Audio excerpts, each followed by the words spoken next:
बिस्मिल्लाहिर्रहमानिर्रहीम। अस्सलाम वालेकुम viewers, my name is Khurram Shahzad और हाज़िर हैं आज की एक नई इंफॉर्मेटिव फर्स्ट एड वीडियो के साथ। व्यूअर्स, आज जो बात हम डिस्कस करेंगे वो हेड इंजरी के मतलब है, यानी कि सर की चोट।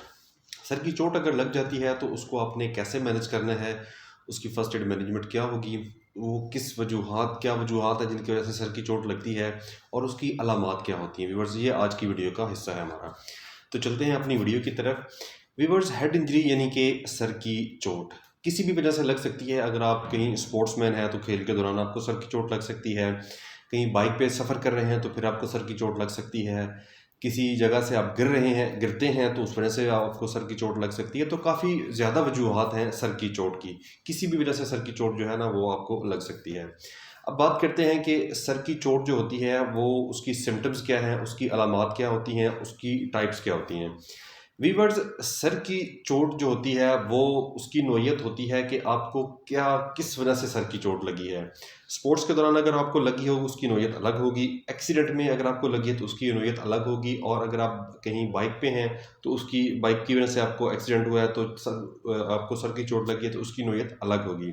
हर एक टाइप्स की अलग अलग नोयत होगी, अलग अलग जो है वो सिम्टम्स होंगी सर की चोट के हवाले से। सर की चोट जब भी लगती है तो उसको व्यूअर्स आपने इजी बिल्कुल नहीं लेना। फिल फॉर आपने एम्बुलेंस बुला के उस बंदे को हॉस्पिटल लाजमी शिफ्ट करना है। एक दफ़ा डॉक्टर साहब को लाजमी चेक करवाना है आपने। किसी भी सर की चोट चाहे माइनर ही क्यों ना हो, बिल्कुल मामूली सी भी क्यों ना हो, तो आपने उसको फिल फॉर चेक करवाना है, क्योंकि इसके नताइज बाद में काफ़ी ज़्यादा जो है ना वो सीवियर किस्म के हो सकते हैं। व्यूअर्स, अब बात करते हैं कि उसकी टाइप्स कौन कौन सी होती हैं, कि सर की चोट की नोयत जो है वो किस नोयत की हो तो उसकी टाइप्स क्या होगी, किस नोयत की होगी तो उसकी कौन सी वो किस्म होगी। व्यूअर्स, जो सर की चोट है उसमें सबसे पहले हम जो बात डिस्कस करेंगे वो है कंकुशन के हवाले से। यानी कि आम नॉर्मल अगर सर पे अगर आपको कोई चोट लगती है, अगर आप कहीं जा रहे हो तो आपका सर किसी चीज़ के साथ टच होता है, किसी भी दीवार के साथ अगर आपका सर लग गया, किसी पिलर के साथ सर लग गया, या कोई चीज़ ऐसे आ रही है उसने आपके सर को हिट किया, तो एक झटका सा लगता है। बिल्कुल ऐसे सर पे लगेगी तो आपको एक झटका सा लगेगा, उसको हम कहते हैं कंकुशंस। वीवर्स, जो सिम्टम्स कंकुशन के होंगे उसमें क्या होगा कि एक आपको दिमाग को ऐसे झटका सा लगेगा। जब झटका लगेगा कोई भी किसी भी चोट के नतीजे में, तो थोड़ी देर के लिए आपका दिमाग बिल्कुल ऐसे हिल जाएगा। दिमाग हिल जाएगा, हिलने के बाद क्या होगा कि थोड़ी सी देर के लिए आपकी जो मेमोरी होगी वो लॉस होगी। आपको पता नहीं चल रहा होगा कि मैं कहाँ पे खड़ा हूँ, मुझे क्या हुआ है। मतलब कि बिल्कुल आपकी जो मेमोरी होगी ना वो फिल फॉर उसी वक्त थोड़ी देर के लिए बिल्कुल वो लॉस हो जाएगी। आपको पता नहीं चल रहा होगा कि मेरे साथ हुआ क्या है। ठीक हो गया व्यूअर्स। जो आपकी हार्ट बीट होगी वो थोड़ी सी तेज़ हो जाएगी, पल्स आपकी थोड़ी सी तेज़ हो जाएगी। ठीक हो गया। थोड़ा सा आपको सर में दर्द होगा, इतना ज़्यादा आपको दर्द नहीं होगा। ऐसे माइनर सी कैफियत होगी उल्टी की, कि ऐसे जैसे मुझे उल्टी आ रही है हल्की सी, तो लेकिन उल्टी होगी नहीं, ऐसे कैफियत उल्टी की होगी या हो भी सकती है। ठीक हो गया। उसमें ये अलामात होगी कंकुशन की। व्यूअर्स, आपको बताता चलूँ कि हमारा जो ब्रेन है, अल्लाह ताला ने दिमाग हमें जो दिया हुआ है, ये बहुत ही मतलब कि बहुत ज़्यादा महफूज बना हुआ है। महफूज अल्लाह ताला ने इसको इसकी हिफाजत के लिए काफ़ी जो है ना वो फौजी खड़े किए हुए हैं।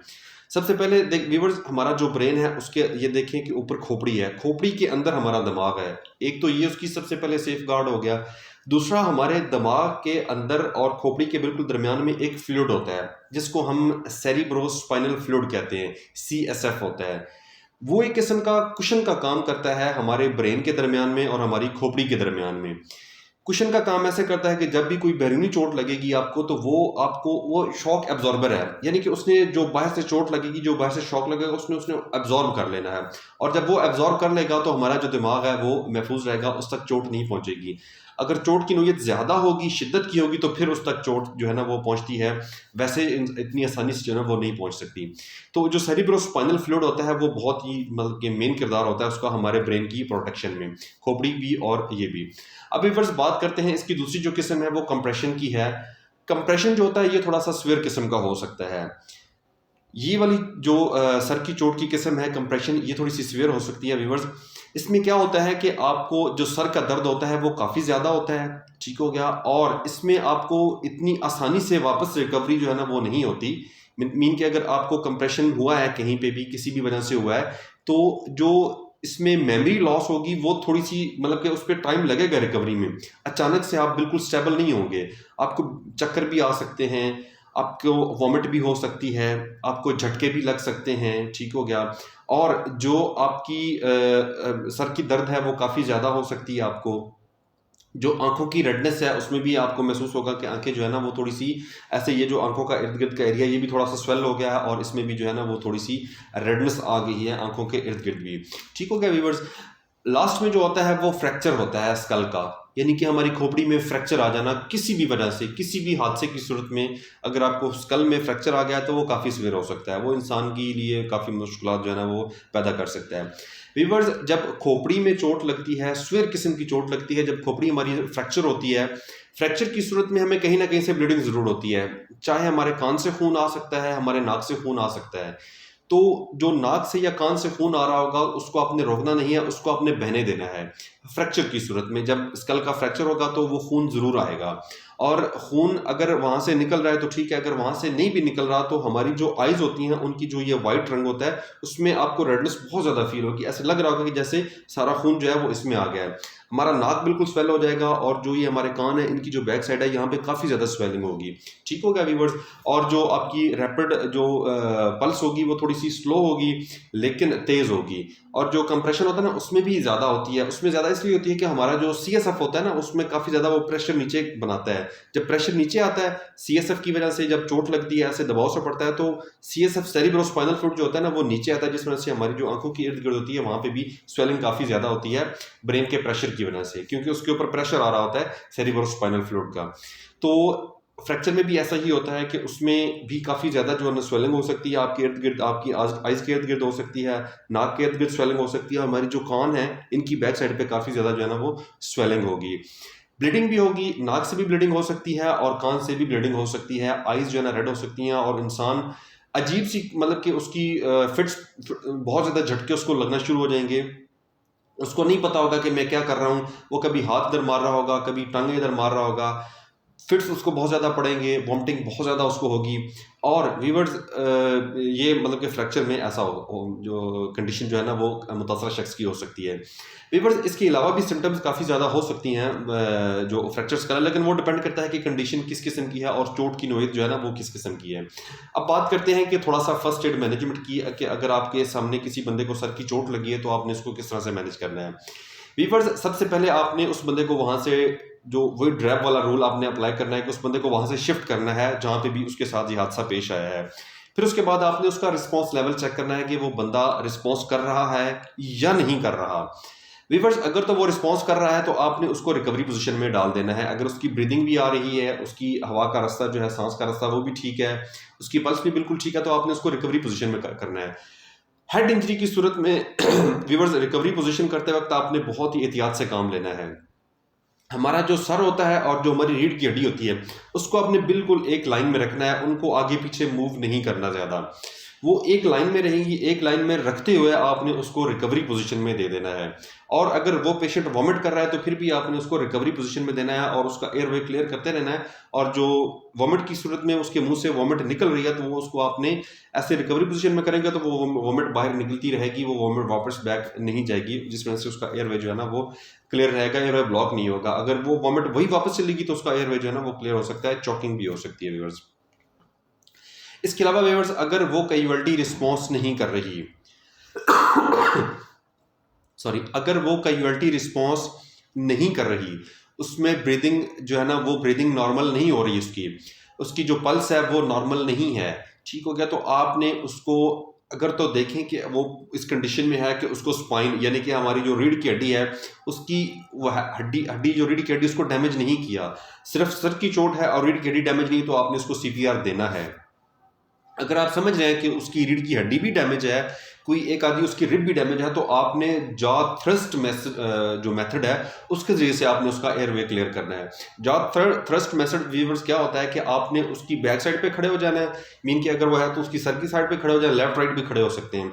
तो आपने क्या करना है कि आपने उसका हमारी जो ये चीक्स की बोन्स होती हैं यहाँ पे आपने ये वाले थंब रखने हैं, और ये जो आपने हमारी इंडेक्स फिंगर होती है यानी कि ये वाली जो उंगली थी ये आपने जहाँ पे जॉइंट बन रहा है यहाँ पे आपने नीचे रख लेनी है, एक ये और एक ये नीचे रख लेनी है। तो आपने उसको हल्का सा टिल्ट करना है बैक साइड पे, इसको हम जॉ थ्रस्ट मेथड कहते हैं, ठीक है। इसके जरिए से आपने उसका एयरवे क्लियर करना है। वैसे तो एयरवे हम वैसे तो हम एयरवे जो है वो सर के ऊपर हाथ रख के उसका नीचे, क्योंकि ज़ाहिर है हेड इंजरी की सूरत में बाज़ औक़ात वो आप सर उसका जो है ना वो पीछे नहीं कर सकते या यहाँ पे नहीं कर सकते, तो आपने जो थर्स्ट मेथड जो है ना उसको आपने फॉलो करना है, उसके वजह से आपने उसका एयरवे क्लियर करना है व्यूअर्स। व्यूअर्स, जो कैजुअलिटी होती है या मुतासर शख्स होता है वो बहुत कुछ अजीब सी हरकत भी कर सकता है हेड इंजरी की सूरत में, तो आपने उसको भी जो है वो कवर करना है। फिट्स अगर पड़ रहे हैं तो उसको भी आपने किस तरह से मैनेज करना है कि उसके नीचे कुशन दे देना है। अगर उसको सर के झटके लग रहे हैं तो सर को पकड़ना नहीं है आपने, उसको फिक्स नहीं करना, आपने सर के नीचे कोई कुशन रख देना है, कोई तकिया रख दें, कोई साफ कपड़ा रख दें ताकि उसका सर ज़मीन पे ना लगे। अगर उसको बाजू के झटके लग रहे हैं तो आपने फिर भी बाजू के नीचे कुछ कुशन देना है, आपने डायरेक्टली उसके बाजू पकड़ कर उसको स्टॉप नहीं करना व्यूअर्स। ठीक हो गया। तो जो फ्रैक्चर वीवर्स अगर उसके स्कल का होगा तो ज़ाहिर है आपको बाहर से भी नजर आएगा, एक तो हमारे सर की बिल्कुल जो है ना गोल शेप होती है, तो ये बिल्कुल शेप चेंज हो जाएगी उसकी फ्रैक्चर की सूरत में।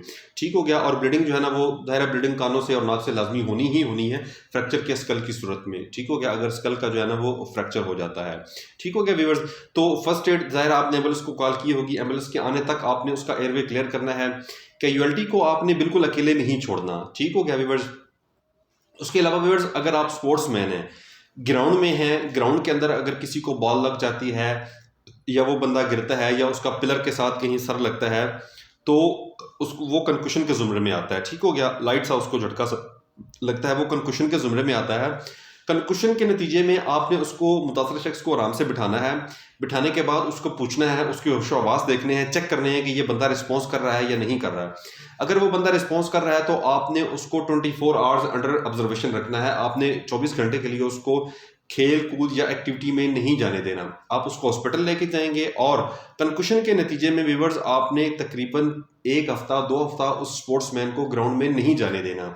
या अगर कोई दूसरा शख्स भी है, अगर उसके साथ ये हादसा पेश आता है, कंकुशन होती है, मीन के हल्का सा भी झटका लगता है, तो आपने उसको 3-4 जो है ना दिन या हफ्ता 10 दिन आपने उसको बाहर नहीं निकलने देना, कोई ऐसी एक्टिविटी नहीं करने देनी। कंकुशन के नतीजे में व्यूवर्स मे बी वो इंजरी स्वेयर भी हो सकती है। ठीक हो गया। कंकुशन ही आगे कंप्रेशन की सूरत इख्तियार कर लेता है, कहीं अंदर क्लॉट बन जाता है ब्रेन के अंदर किसी भी किस्म का। जो लास्ट वीडियो थी जिसमें हमने वो क्लॉट का बताया था आपको स्किमिक स्ट्रोक के जब वीडियो लास्ट वीडियो में, तो सेम ऐसा ही कंकुशन के नतीजे में हल्का सा क्लॉट भी बन सकता है, तो उसके आगे रिजल्ट जो है उसके नतीजे जो है वो काफ़ी स्वेयर हो सकते हैं। तो आपने इस बात का खास ख्याल रखना है। अगर कंकुशन के नतीजे में आपने जो है तकरीबन उसको अंडर ऑब्जर्वेशन रखना है, उसको हॉस्पिटल लेके जाना है और उसकी फर्स्ट एड के बाद भी आपने तकरीबन 10 से 15 दिन उसको अंडर ऑब्जर्वेशन रखना है, उसको आपने अकेला बिल्कुल नहीं छोड़ना। ठीक हो गया व्यूवर्स। तो ये हमारी आज की वीडियो थी, यानी कि सर की चोट के बारे में, कि सर की चोट की कितनी किस्में होती हैं, आपने किस तरह से उसको मैनेज करना है और किस तरह से उसको हॉस्पिटल लेके जाना है। ठीक हो गया व्यूवर्स। आपने अगर तो लास्ट में बता चलो कि अगर वो ब्लड आ रहा है तो आपने उस ब्लड को रोकना नहीं है। कान से अगर ब्लड आ रहा है तो उसको भी नहीं रोकना। अगर नाक से ब्लीडिंग हो रही है तो फिर भी आपने उस ब्लीडिंग को नहीं रोकना, उस ब्लीडिंग को निकलने देना नहीं, क्योंकि वो एक किस्म की ड्रेनेज है, वो निकल रही है। जो चोट अंदर उसको लगी है, जो अंदर ब्लीड कर रहा है, वही ब्लीड वो बाहर आ रहा है। ठीक हो गया। तो इस बात का आपने खास ख्याल रखना है व्यूअर्स। वीडियो कैसी लगी हमें ज़रूर बताइएगा, दुआ में याद रखिएगा और अपना बहुत ज़्यादा ख्याल रखिएगा। फ़ी अमानिल्लाह, अल्लाह हाफ़िज़।